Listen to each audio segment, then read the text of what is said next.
দক্ষিণ পশ্চিমাঞ্চলের ২১টি জেলার প্রবেশদ্বার রাজবাড়ীর দৌলতদিয়া ঘাট পরিদর্শন করেছেন নবনিযুক্ত জেলা প্রশাসক আফরোজা পারভিন। বৃহস্পতিবার বিকেলে জেলা প্রশাসক আফরোজা পারভিন দৌলতদিয়া ৩ ও ৭ নম্বর ফেরিঘাট পরিদর্শন করেন।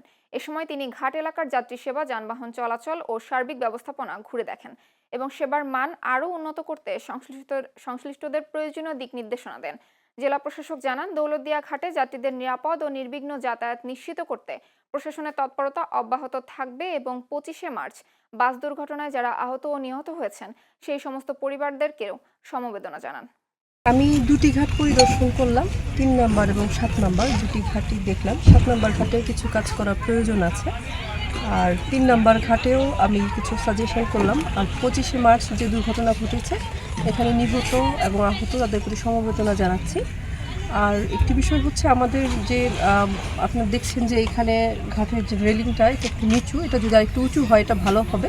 সেই বিষয়ে আমি পরামর্শ দিলাম। এখানে বিআইডি দুটি লোকজন আছেন ওনাদেরকে, এবং এ নিয়ে আমরা আরও পরবর্তীতে কাজ করব। ধন্যবাদ।